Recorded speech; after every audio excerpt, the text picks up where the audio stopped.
Assalamualaikum warahmatullahi wabarakatuh. Alhamdulillah wassalatu wassalamu ala Rasulillah. Innal hamdalillah nahmaduhu wa nasta'inuhu wa nastahdihi wa nastaghfiruh wa natubu ilayhi wa natawakkalu alayhi wa na'udzu billahi min shururi anfusina wa sayyiati a'malina.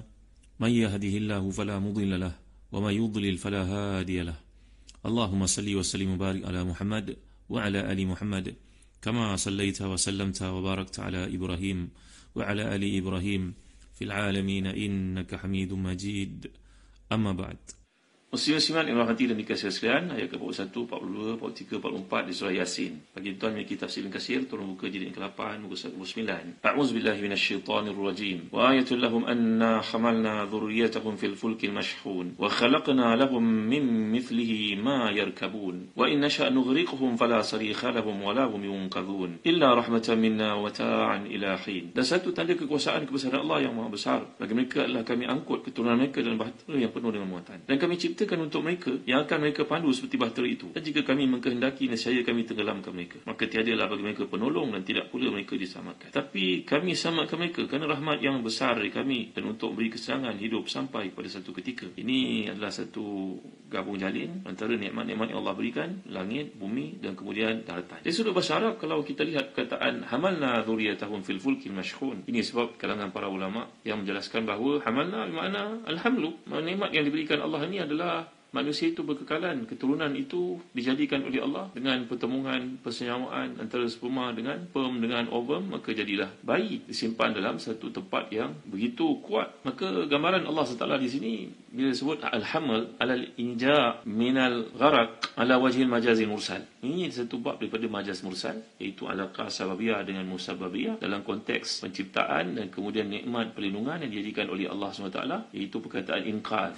Hamalna, kemudian datang perkataan inqadh. Alhamlu ba'dahu al-inqadh. Maknanya kami apungkan mereka di atas nikmat kehidupan, perjalanan, pengangkutan kapal itu, kemudian mereka diselamatkan. Maka ini merupakan satu bab daripada majaz mursal namanya. Jadi zuriat telah saya jelaskan kepada tuan-tuan, ini mungkin merujuk kepada bapa dan ia merujuk kepada anak-anak juga. Dan kalau tak ada bapa, tak adalah anak-anak. Itu hukumnya kata Sahihul Kasyaf. Jadi di sini ablagh fil imtinan, maka menyebut tentang anak-anak, tentulah ia satu nikmat yang sukar untuk ditolak kerana semua manusia dalam hidup ini mengharapkan adanya zuriat. Maka kita dapat lihat perkataan ta'diyah hamalna ila zuriat, ta'diyah ala al-maf'uliyah al-majaziyah wa huwa majaz aqli, kata Imam Ibn Ashur. Ini merupakan satu bentuk majaz lagi, iaitu perkataan hamalna, kemudian perkataan zuriat, disebut majaz aqli. Maka di sini yang dimaksudkan dengan mukhatabin, iaitu yang Allah Taala mengkehendaki daripada keturunan ini supaya kekal hidup di dunia. Maka itulah sebabnya Allah telah mengilhamkan, iaitu mewahyukan kepada baginda Nuh alaihissalam untuk membina al-fulk, untuk menyelamatkan berbagai jenis makhluk yang telah jadikan, termasuk manusia di kalangan as-salihun yang mentaati perintah Nabi Nuh,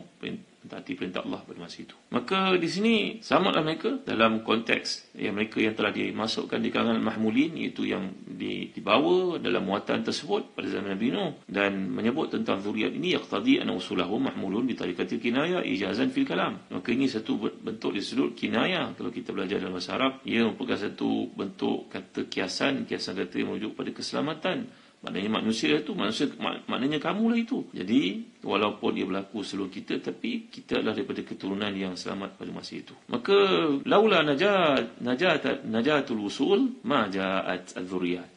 Kalaulah, maknanya, datuk nenek moyang itu tidak kerana keselamatan mereka, maka tentu kita padanya tiada. Maka wakanatil hikmah fi hamlil usul baqa'u dzurriyat fa kana ni'ma syamila likul. Maka dengan sebab selamatnya datuk nenek moyang itu, automatically, secara automatik keturunan itu pun selamat. Ini adalah penyempurnaan nikmat yang Allah kehendaki. Begitu juga kita dapat lihat perkara tentang nikmat ini disebut dalam surah Al-Haqqah ayat ke-11 12. Inna lamma taqal ma'u hamalnakum bil jariyah linaj'alaha lakum tadhkirah. Bahawa air pada masa itu ketika ia mengganas, maka kami telah selamatkan kamu dalam kapal supaya ia menjadi peringatan untuk kamu semua. Kenapa pula ditujukan kepada kita? Sedangkan itu merupakan golongan terdahulu, kerana kita daripada keturunan mereka. Maka inilah dia keistimewaan yang ada dalam Quran, iaitu ada unsur isyrak yang memasukkan kita dalam bab iltifat, bahawa supaya kita merasakan ayat itu ditujukan kepada kita di bawah konteks polisi yang telah kita pelajari, al-ibratu bi umumil lafzi la bi khususis sabab. Jangan dibaca Quran itu terasing daripada kehidupan kita, sedangkan suruhan, larangan semua itu berkaitan dengan kita juga sebenarnya. Muslim-muslimat dan hati dan dikasihi sekalian. Jadi saya terangkan kepada tuan-tuan, ini kayanya bahasa Arab. Kadang-kadang az-zuriyah taqa'u al-aba kama taqa'u al-aulad. Ini kata Imam Al-Wahidi. Pentafsir Quran yang terkemuka itu menyatakan bahawa dalam bab ad-dad, zuriat ini merujuk kepada bapa, dia juga merujuk kepada anak-anak. Kemudian dalam cantiknya ayat ini bila kita perhatikan tuan-tuan dimuliakan sekalian, bila dinyatakan wa ayatul lahum irtifa' ayah ala annaha khabar muqaddam mubtada anna hamalna awil aks. Ini adalah merupakan satu yang mengandungi ibrah, mengandungi ni'mah, mengandungi inzar. Jadi sama ada merupakan khabar muqaddam dan mubtada'nya anna hamalna, ataupun dia merupakan mubtada' sendiri, maka ia mengandungi makna ibrah, makna ni'mah dan juga makna inzar yang telah kita huraikan sebelum ini. Kemudian bila Allah Taala menyatakan wa khalaqna lahum min mithlihi ma yarkabun, jadi kami menciptakan untuk kamu sesuatu yang mereka akan pandu seperti kapal itu. Di sini kalau kita perhatikan, ia merujuk kepada kenderaan-kenderaan selain daripada kapal. Contohnya unta yang diciptakan oleh Allah SWT dan mempunyai peranan kepada manusia, iaitu dia menjadi ibarat satu kapal dalam perjalanan di padang pasir yang luas itu. Jadi ini maksud dia kat sini, kata Al-Imam Siddiq bin Hasan Ali Al-Husaini Al-Qanuji Al-Bukhari dalam kitab beliau Fathul Bayan. Maksud kata-kata kat sini, al-makna wa khalaqna lahum sufunan amsala tilka sufun yarkabunaha. Ini merupakan kata-kata Al-Hasan Dhahak Abu Malik. Jadi kami ciptakan untuk mereka juga kapal-kapal seperti yang mereka naiki lautan itu, iaitu unta ni tadi. Dan kata Ibn Abbas dalam tafsiran kepada ini, wa qila ya sufun al-muttakhazah ba'da safinati Nuh. Ini dia merujuk kepada kapal yang diilhamkan oleh manusia untuk menciptanya selepas kapal yang pertama pada zaman Nabi Nuh. Jadi dalam konteks ini kata Al-Imam Muhammad Siddiq Hasan Khan bahawa qultu wal umum awla wala wajha li takhsis fayashmal kull ma yarkab min hayawanat atau min jamadat. Jadi yang dimaksudkan kat sini, nikmat yang Allah jadikan ini min mithlihi ma yarkabun, ini adalah merujuk kepada segala bentuk nikmat kenderaan yang ada. Pada zaman mereka dahulu, mereka tak terfikir ada kapal terbang, tapi zaman kita ada. Zaman mereka tak terfikir ada kereta api, zaman kita dah ada. Jadi sebab Allah menyebut dalam konteks ketika ia diturunkan, bahasa yang mudah mereka faham, min mithlihi ma yarkabun, ini yashmal kullama yarkabuhu al-insan min hayawanat atau jamadat dukhanan kana aw rihan. Jadi inilah yang disebut oleh Al-Imam Siddiq bin Hasan Khan Al-Qanuji Al-Bukhari, ulama yang mulia di keturunan Rasulullah SAW ini, Al-Bait ini. Beliau berkata bahawa lebih baik kamu dalam konteks ini melihat kepada konteks masa, iaitu kesesuaian ini untuk dipakai kepada semua nikmat berupa kenderaan yang dijadikan oleh Allah Taala. Di langit ke, di bumi ke, di laut ke, menggunakan apa sahaja sistem yang ada, maka itu merupakan nikmat yang Allah sebut di perkataan min mithlihi ma yarkabun. Kemudian Allah menyatakan wa inna sya'nu nughriqhum fala sarikha lahum wa lahum yunqadhun. Jika kami kehendaki, nescaya kami akan tenggelamkan mereka, maka tiadalah bagi mereka penolong dan tiada pula mereka dapat diselamatkan. Ini adalah satu gaya bahasa dalam pendidikan yang disebut sebagai ta'qib at-targhib bit-tarhib.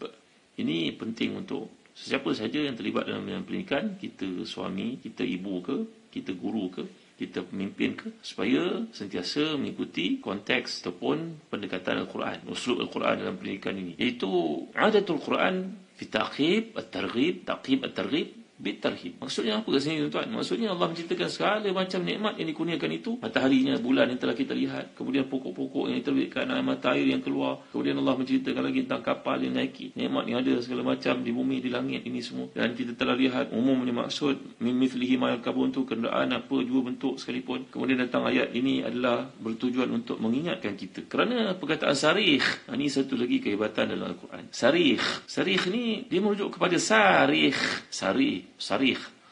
ni dia punya wazan dia fa'il. Ia bermaksud sarikh, iaitu al-mustaghith, al-mustanjid, dan dia juga merujuk kepada, dalam bahasa Arab dia merujuk kepada sarikh, iaitu al-mughith. Ini maksudnya begini tuan. Dalam ayat ini bila Allah menyatakan, dan jika kami kehendaki, saya kami akan tenggelamkan mereka, maka tiada bagi mereka penolong dan tiada pula mereka dapat diselamatkan. Ini perkataan sarikh, dia merujuk kepada dua. Sarikh ni adalah orang yang minta tolong, tapi kalau merujuk kepada al-mughith, iaitu sarikh juga dia merujuk kepada orang yang menolong. Bayangkan dekat lautan yang besar tu dan luas, sejana mata memandang tu, kita pun boleh lihatlah dekat mana media sosial pencarian kapal yang pernah hilang dahulu, bot atau kapal besar yang hantar untuk memeriksa lautan Atlantik ke lautan Pasifik ke lautan Indian Ocean ke, dapat lihat macam mana besarnya ombak, lebih besar daripada kapal. Kalau berlaku satu kat situ, tuan-tuan, tak ada siapa pun dapat menyelamatkan. Kamu minta tolong, orang tak dengar. Orang yang diminta tolong pun tidak tahu. Maka ini kayanya pendekatan yang dibawa oleh Al-Quran untuk satu uslub bentuk inzar ni tadi, iaitu fala sarikha lahum wa lahum yunqadhun. Sarikh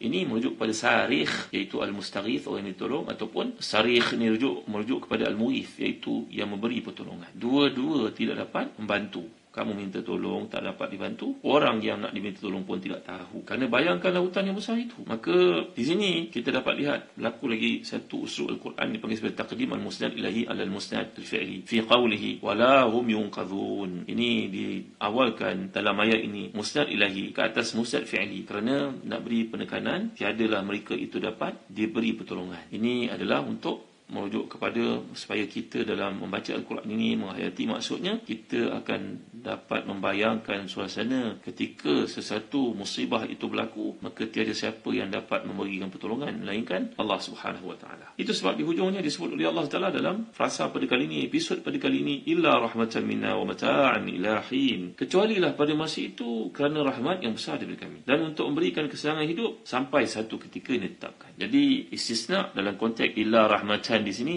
adalah satu istisna yang telah kita pelajari, namanya istisna munqati'. Kerana rahmat bukannya sebahagian daripada pertolongan, bukannya sebahagian daripada minta tolong itu tadi. Jadi di sini menampakkan tentang kasih sayang dan bantuan yang Allah berikan kepada mereka dengan menjadikan laut itu tenang. Walaupun ia bergelora, tapi kapal itu selamat, kecuali dalam keadaan-keadaan tertentu seperti diceritakan oleh Dr. Ratib Nabulsi dalam tafsirnya, bagaimana kapal Titanic itu boleh tenggelam, padahal kapal itu dikatakan tidak boleh tenggelam langsung. Dengan pencapaian teknologi dan juga engineering yang ada pada zaman itu, di bawah negara yang mendakwa dirinya sebagai The Great Britain, yang menyatakan bahawa dia adalah kuasa yang paling power dalam dunia, mencipta kapal yang tak akan tenggelam. Bahkan ketika dibuat pun tidak disediakan perahu-perahu untuk keselamatan itu, dengan sangkaan dia tidak akan tenggelam. Maka apa dipikirkan tentang benda itu semua? Memang dia tak akan tenggelam. Itu kata-kata engineernya, arkiteknya. Tetapi datang perintah daripada Allah Ta'ala, maka jadilah ia satu yang bersemadi di dasar lautan yang tak dapat dikeluarkan sampai ke hari ini. Kerana cabaran yang diberikan itu mengeluarkan mereka daripada perasaan memohon rahmat kepada Allah SWT. Sebab itu di sini istisna disebut, ini dipanggil sebagai istisna munqati' ila rahmatan, kecuali rahmat daripada Allah, minna wa mata'an ila hin, dan disertai nikmat yang ditentukan waktunya. Maka tuan-tuan, dalam konteks ini berulang lagi perkataan rahmah dan juga rahman yang telah kita pelajari, maka ia satu daripada pinjaman yang diberikan oleh Allah SWT kepada manusia. Dan saya telah terangkan awal-awal dahulu, betapa banyak nama Allah yang kita pelajari, tapi cuma dua sahaja yang diberikan kepada kita untuk pinjam sehari. Bismillahirrahmanirrahim. Kenapa? Kerana nak kita menghiaskan diri kita dengan sifat itu dan semua tingkah laku, tindakan, dalam kata-kata, peranan kita di mana sahaja. Maka itulah yang kita pelajari daripada berulangnya perkataan rahmah ini berkali-kali dalam surah Yasin. Wallahu a'lam wa sallallahu ala sayyidina Muhammad wa ala alihi wa sahbihi wa baraka wa sallam. Walhamdulillahi rabbil alamin. Wa barakallahu fikum. Wassalamu alaikum warahmatullahi wabarakatuh.